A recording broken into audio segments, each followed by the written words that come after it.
नमस्कार दोस्तों, welcome to study IQ IAS। दोस्तों, अक्सर हमें अखबारों में और मीडिया में कॉर्पोरेट वर्ल्ड से जुड़ी हुई कुछ इंपॉर्टेंट टर्म्स देखने को मिलती हैं, जैसे कि MD यानी कि मैनेजिंग डायरेक्टर, CEO यानी कि चीफ एग्जीक्यूटिव ऑफिसर, चेयरमैन आदि। जब भी हम अखबार पढ़ते हैं तो हमें देखने को मिलता है कि जो कॉर्पोरेट हाउसेस के बड़े बड़े बिजनेसमैन होते हैं उन्हें भी इन टर्म्स को लगाकर संबोधित किया जाता है, जैसे कि रिलायंस इंडस्ट्रीज के चेयरमैन श्री मुकेश अंबानी। अब आज के अपने इस सेशन में हम समझने की कोशिश करेंगे कि ये जो डिफरेंट टर्म्स हमें देखने को मिलती हैं, आखिरकार कॉर्पोरेट गवर्नेंस के स्ट्रक्चर में इनका क्या ओहदा रहता है, क्या इनके रोल्स एंड रिस्पॉन्सिबिलिटीज रहते हैं। तो चलिए शुरुआत करते हैं। सबसे पहले दोस्तों, अगर आपने अभी तक स्टडी IQ जुडिशरी को सब्सक्राइब नहीं किया तो फटाफट से इसे सब्सक्राइब कर लीजिए, ताकि आपकी जो लीगल अवेयरनेस से रिलेटेड जो वीडियोस हैं वो आपको मिलती रहें। साथ ही में अगर आप जुडिशरी की या फिर क्लैट की तैयारी कर रहे हैं तो इस चैनल पे आपको काफी बेनिफिट होगा। दूसरी बात ये दोस्तों कि 22 अगस्त 2022 से सुबह 8 बजे का हमारा UPSC का लाइव बैच लॉन्च हो चुका है।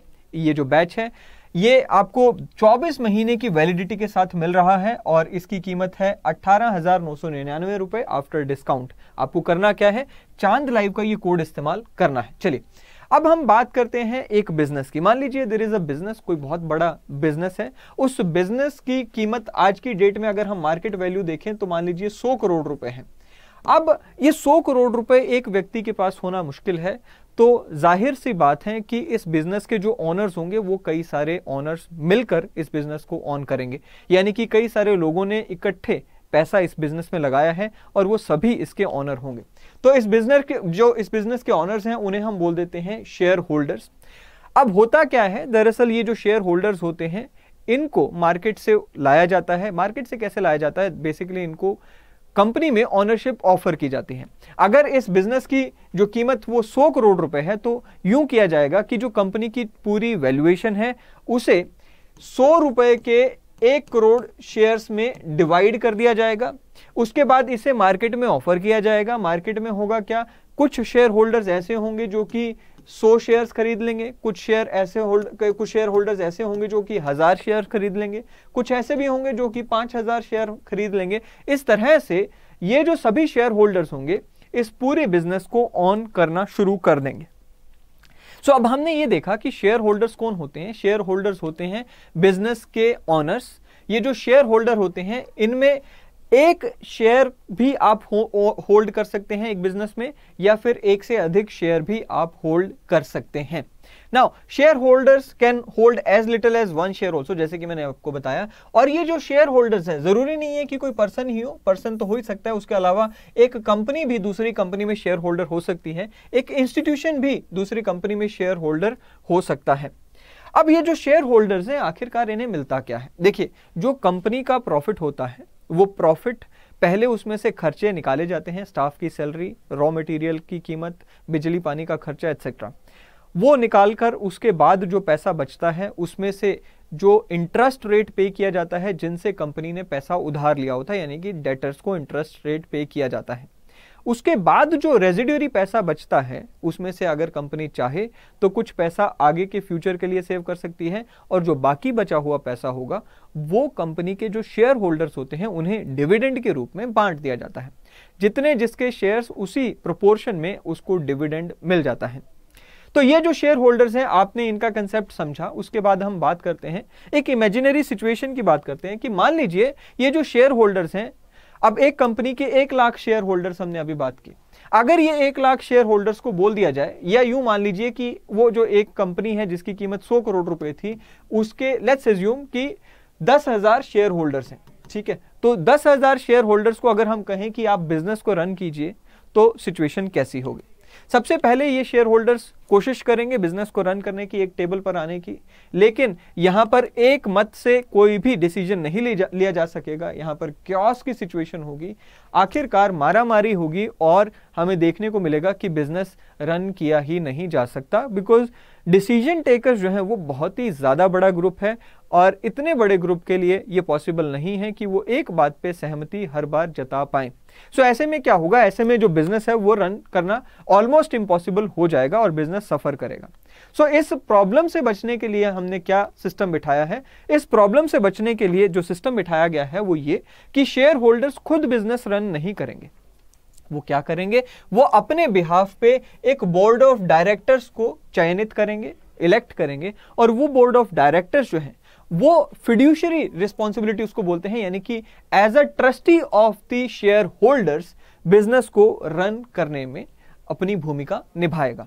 सो what will happen, share holders will elect the board of directors and वो जो बोर्ड ऑफ डायरेक्टर्स हैं वो बिजनेस को रन करेंगे। नाउ बोर्ड ऑफ डायरेक्टर्स जिसका हमने अभी जिक्र किया, इसको थोड़ा सा और अच्छे से पढ़ लेते हैं। क्या है बोर्ड ऑफ डायरेक्टर्स? कहता है जी, board of directors is essentially a panel of people who are elected to represent the share holders and they meet at regular intervals. दूसरी बात यह है कि इसे गवर्निंग बॉडी भी आप कह सकते हैं कंपनी की, एंड ये जो गवर्निंग बॉडी होती है जो कि शेयर होल्डर्स के बिहाफ पर कंपनी को रन करते हैं, ये सभी इंपॉर्टेंट की डिसीजंस, जैसे कि कंपनी को किसी के साथ मर्ज करना है, कोई नई कंपनी को अपने अंदर एक्वायर करना है, या फिर शेयर होल्डर्स को कितना डिविडेंड देना है, सीनियर मैनेजमेंट को हायर करना, ये सभी जो यहां पर इंपॉर्टेंट डिसीजंस होते हैं ये बोर्ड ऑफ डायरेक्टर्स के द्वारा लिए जाते हैं। और हर पब्लिक कंपनी में ये लीगली रिक्वायर्ड है कि उन्हें एक बोर्ड ऑफ डायरेक्टर लेकर आना होगा। नाउ ये जो बोर्ड ऑफ डायरेक्टर्स की हमने यहाँ पे बात की दोस्तों, बोर्ड ऑफ डायरेक्टर्स जो है, बोर्ड ऑफ डायरेक्टर्स के हमें देखने को मिलता है कि एक और एंटिटी यहाँ पर आ जाती है बोर्ड ऑफ डायरेक्टर्स के साथ, उसे हम बोलते हैं मैनेजमेंट। अब बोर्ड ऑफ डायरेक्टर और मैनेजमेंट में क्या डिफरेंस है वो भी हम समझेंगे। चलिए, सो बोर्ड ऑफ डायरेक्टर्स के बारे में थोड़ा सा मैं आपको यहां पर और बता दूं कि बोर्ड ऑफ डायरेक्टर्स का जो स्ट्रक्चर है वो किस तरह का रहता है। देखिए, बोर्ड ऑफ डायरेक्टर्स होते हैं, उसके बाद उस बोर्ड ऑफ डायरेक्टर में जो मेन यहां पे जो पर्सनैलिटीज रहती हैं उनमें जो सबसे टॉपर होते हैं वो चेयरमैन होते हैं। चेयरमैन के बाद आ जाते हैं मैनेजिंग डायरेक्टर, मैनेजिंग डायरेक्टर के बाद आ जाते हैं एग्जीक्यूटिव डायरेक्टर्स, और उसके बाद आ जाते हैं नॉन एग्जीक्यूटिव डायरेक्टर्स। देखिए, बोर्ड ऑफ डायरेक्टर्स में कई सारी यहां पर क्लासिफिकेशंस हमें देखने को मिलती हैं, जैसे कि independent board of director, resident board of director आदि। अब इंडिपेंडेंट बोर्ड ऑफ डायरेक्टर कौन होगा? एक ऐसा डायरेक्टर जो कि कंपनी में जिसका कोई हित ना हो, कंपनी में जो हिस्सेदारी ना दिखाता हो, सिर्फ इंडिपेंडेंटली कंपनी को आकर सलाह देता हो। इसी तरह से रेजिडेंट डायरेक्टर कौन होगा?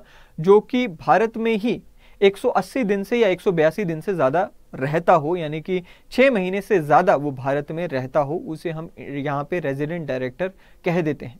इसी तरह से there are obligations, legal obligations, जिसके हिसाब से हर कंपनी में कुछ महिला बोर्ड ऑफ डायरेक्टर्स में होनी चाहिए।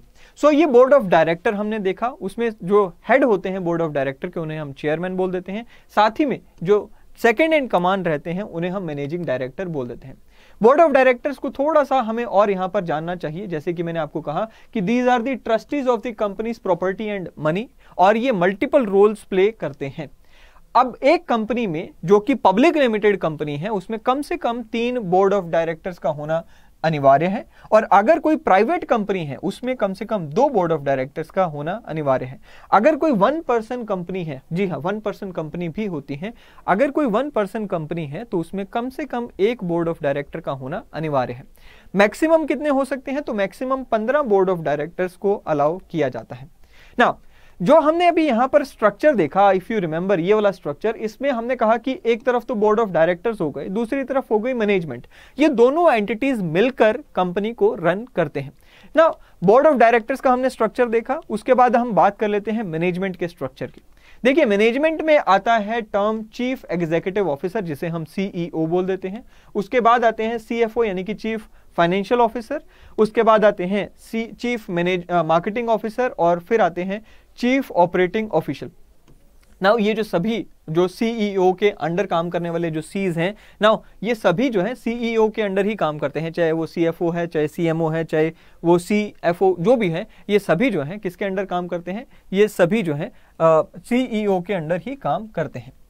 चलिए, नाउ अगर हमें इनके बीच में कंपैरिजन बिठाना हो, यानी कि board of directors and management के बीच में कंपैरिजन बिठाना हो, तो आप इस तरह से स्ट्रक्चर को समझ सकते हैं, जिसमें आप देख रहे हैं कि एक तरफ बोर्ड ऑफ डायरेक्टर, उनका सबसे जो टॉप पर है वो कौन है? चेयरमैन है, फिर आ गए एमडी, फिर एग्जीक्यूटिव डायरेक्टर्स आ गए, और फिर नॉन एग्जीक्यूटिव डायरेक्टर्स। इसी तरह से मैनेजमेंट में जो सबसे टॉप पर है वो कौन है? सीईओ है, फिर बाकी के जो यहाँ पर जो ऑफिशियल्स हैं वो आ जाते हैं।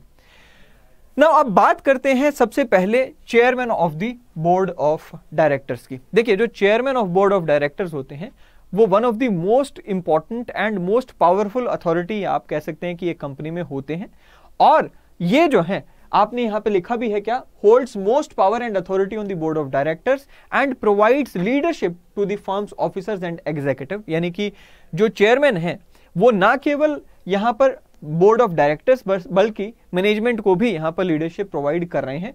ये इंश्योर करते हैं कि एक लिंक बना रहे किसके बीच में, ये इंश्योर करते हैं कि मैनेजमेंट और बोर्ड ऑफ डायरेक्टर्स के बीच में कम्युनिकेशन का एक लिंक जो है वो बना रहे।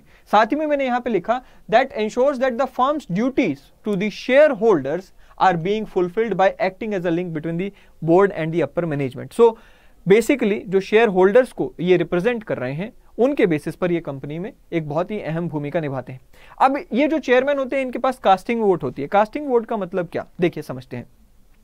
ये जो बोर्ड ऑफ डायरेक्टर्स होते हैं ना, ये कोई भी डिसीजन जो है वो या तो यूनानिमसली ले लेंगे, यानी कि एक राय में सबने एक मुद्दे पर हाँ कर दिया कि हाँ ये पर्टिकुलर कंपनी को हम एक्वायर कर रहे हैं, या फिर कोई ऐसा डिसीजन जिसके ऊपर एक मत में राय नहीं ली जा सकती है तो वहां पर वोटिंग होती है। अब मान लीजिए कंपनी में लेट्स अज्यूम कि 9 बोर्ड ऑफ डायरेक्टर्स हैं, जिनमें से एक चेयरमैन है, बाकी के 8 दूसरे बोर्ड ऑफ डायरेक्टर्स हैं। इनमें से 4 लोगों ने एक राय दी, दूसरे 4 लोगों ने एक राय दी, तो वहां पर मामला क्या हो गया, वहां पर एक मत नहीं बन पाया या फिर मेजोरिटी किसी भी मुद्दे पर नहीं आ पाई। ऐसे में जब दोनों तरफ से 2 ग्रुप्स में अगर यहां पर एक क्लैश की स्थिति आ जाती है या फिर एक प्रॉपर वहां पे एक राय नहीं बन पाती है, तो ऐसे में जो चेयरमैन है उनके पास कास्टिंग वोट होती है, यानी कि ऐसी सिचुएशंस में चेयरमैन यहां पर वोट करते हैं और वो जिस मुद्दे पर जिस पक्ष की तरफ वोट करेंगे उसका पक्ष माना जाएगा। चलिए ना, कंपनीज एक्ट में कहीं पर भी नहीं लिखा हुआ कि एक चेयरमैन का होना जरूरी है, बट ये हम लेकर आते हैं कि एक चेयरमैन होंगे ही होंगे। बट यस, जब भी कभी जनरल मीटिंग की बात आती है, यानी कि जब भी कभी जो शेयर होल्डर्स हैं उन सबको बुलाया जाएगा, उन सबके सामने कंपनी का डेटा रखा जाएगा, उस जनरल मीटिंग में एक चेयरमैन का होना जरूरी है, ऐसा कंपनीज एक्ट 2013 में लिखा हुआ है। साथ ही में कंपनीज एक्ट 2013 में यह भी लिखा हुआ है कि एक मैनेजिंग डायरेक्टर को या फिर एक सीईओ को चेयरमैन ऑफ द कंपनी नहीं बनाया जा सकता है। यानी कि आप ये नहीं कर सकते कि चेयरमैन और मैनेजिंग डायरेक्टर का रोल जो है वो मर्ज कर दें या फिर सीईओ को आप चेयरमैन का रोल दे दें, ऐसा बनाना संभव नहीं है, ये यहां पर लिखा है। चलिए फिर आती है बात जी मैनेजिंग डायरेक्टर की। तो मैनेजिंग डायरेक्टर की हमने अभी बात की, ऑलराइट। सो ये हमने मैनेजिंग डायरेक्टर की बेसिकली हमने अभी बात करनी है। अब मैनेजिंग डायरेक्टर क्या है, सेकंड इन कमांड आ गया बोर्ड ऑफ डायरेक्टर्स में। चलिए इसको भी देख लेते हैं। देखिए जो मैनेजिंग डायरेक्टर होता है बेसिकली ये जो कंपनी के रोजमर्रा के जो डेली ऑपरेशंस होते हैं उन्हें यहां पर रन करता है, उन्हें यहां पर सुपरवाइज करता है। सो बेसिकली यहां पर रिस्पॉन्सिबिलिटी क्या रहती है मैनेजिंग डायरेक्टर की, कि daily operation of the company, organization और द कॉर्पोरेट डिवीजन वो यहां पे रन करना और एम्प्लॉइज को मोटिवेट करना, वो इनकी रिस्पॉन्सिबिलिटी रहती है। इनके पास काफी ज्यादा पावर होती है, बट कुछ पावर्स इनके पास नहीं होती हैं, जैसे कि फाइनेंशियली ये किसी भी चेक को कंपनी के बिहाफ पर साइन नहीं कर सकते या शेयर सर्टिफिकेट्स को ये साइन नहीं कर सकते। अब मैनेजिंग डायरेक्टर किसको रिपोर्ट करते हैं, तो मैनेजिंग डायरेक्टर सीईओ को रिपोर्ट करते हैं। यानी कि देखिए जो चेयरमैन है और जो बाकी के बोर्ड ऑफ डायरेक्टर्स हैं उनकी रोजमर्रा में जो बिजनेस चल रहा है उसमें भूमिका बहुत कम होगी। जो एमडी है यानी कि मैनेजिंग डायरेक्टर हैं उनकी रोजमर्रा में जो बिजनेस रन हो रहा है उसमें भूमिका काफी ज्यादा होती है। और ये किसको रिपोर्ट करते हैं, इसके लिए ये सीईओ को रिपोर्ट करते हैं। अब सीईओ और एमडी के बीच में काफी ज्यादा लोगों को कंफ्यूजन होती है, उसके ऊपर भी हम 2 मिनट में आके बात करेंगे। सो बेसिकली हमने अभी बात की एमडी की और हमने कहा कि एमडी जो है रोजमर्रा का जो बिजनेस है कंपनी का उसे रन करने में बहुत ही इंपॉर्टेंट रोल प्ले करते हैं। ये डिफरेंट डिविजन्स के हेड होते हैं और मैनेजमेंट को रिपोर्ट करते हैं, यानी कि मैनेजमेंट को भी ये रिपोर्ट करते हैं। ओके चलिए अब बात करते हैं सीईओ यानी कि चीफ एग्जीक्यूटिव ऑफिसर की। अब अगर आप वैसे सोचेंगे, लॉजिकली अगर आप सोचने की कोशिश करेंगे तो आपको ऐसा लगेगा कि चीफ एग्जीक्यूटिव ऑफिसर जो होना चाहिए वो हर दिन के जो बिजनेस एक्टिविटीज हैं उन्हें रन करे। फॉर एग्जांपल अगर एक company let's say juice produce करती है तो जूस प्रोड्यूस करने में जो हर दिन के एक्टिविटीज हैं कि फ्रूट आया कि नहीं, उसके बाद मशीनरी रन हो रही है कि नहीं, पैकेजिंग काम कर रही है ढंग से कि नहीं, उसके बाद पैकेजिंग के बाद वो ट्रांसपोर्टेशन हो रहा है कि नहीं, इस तरह के जो रोजमर्रा के फंक्शंस हैं जूस प्रोड्यूसिंग कंपनी के लॉजिकली आपको ऐसा लगेगा कि वो सीईओ का होना चाहिए काम, लेकिन वो सीईओ का नहीं, वो एमडी का काम होता है कि रोजमर्रा में ये काम हो रहे हैं कि नहीं, ऑपरेशंस हो रहे हैं कि नहीं। बेसिकली सीईओ को थोड़ी और बेहतर और बड़ी रिस्पॉन्सिबिलिटी मिलती है, बेहतर इन द सेंस की और हायर रिस्पॉन्सिबिलिटीज आप कह सकते हैं कि मिलती हैं। सीईओ जो है वो डे टू डे ऑपरेशंस को नहीं देखते हैं, बेसिकली जो स्ट्रेटेजिक ऑपरेशंस होते हैं, यानी कि जो स्ट्रेटेजी डिजाइन करना कि हम किस फील्ड में आगे काम करने वाले हैं, और साथ ही में कि किस तरह से कंपनी के शेयर प्राइसेस बढ़ें, कंपनी का मार्केट वैल्यूएशन बढ़े, कंपनी का रेवेन्यू बढ़े, प्रॉफिट्स बढ़े, इस तरह की जो स्ट्रेटेजीज प्लान करनी होती हैं वो सीईओ को दी जाती हैं। फॉर एग्जांपल, अगर मान लीजिए इसी जूस प्रोड्यूसिंग कंपनी का हमने एग्जांपल लिया, अब इस जूस प्रोड्यूसिंग कंपनी में अभी तक केवल 3 फलों का जूस प्रोड्यूस किया जाता था। अब स्ट्रेटेजिकली हम क्या जूस प्रोड्यूसिंग के साथ साथ सॉफ्ट ड्रिंक में जा सकते हैं, क्या जूस प्रोड्यूसिंग के साथ साथ हम यहाँ पर सॉफ्ट ड्रिंक्स या फिर पल्पी ड्रिंक्स में हम लेट्स से जा सकते हैं, या फिर हम चिप्स प्रोड्यूस कर सकते हैं। इस तरह के जो स्ट्रेटेजिक डिसीजंस होंगे उसके ऊपर रिसर्च करना और उसके ऊपर फैसले लेना वो सीईओ का काम हो जाता है। अब सीईओ जो है वो कंपनी के one of the most powerful person होते हैं, जो कि शेयर होल्डर्स को भी कोई रिस्पॉन्सिबिलिटी नहीं रखते हैं, क्योंकि शेयर होल्डर्स के प्रति कौन रिस्पॉन्सिबल है? शेयर होल्डर्स के प्रति बोर्ड ऑफ डायरेक्टर्स रिस्पॉन्सिबल हैं। सीईओ जो रहेंगे वो public face of the company रहेंगे, और ये शेयर होल्डर, जैसे हम गूगल की बात करें तो सुंदर पिचाई जो है वो सीईओ ऑफ द गूगल हम देखते हैं उन्हें, वो यहाँ पर काम करते हैं। ठीक है, सो वो यहाँ पर हो गया।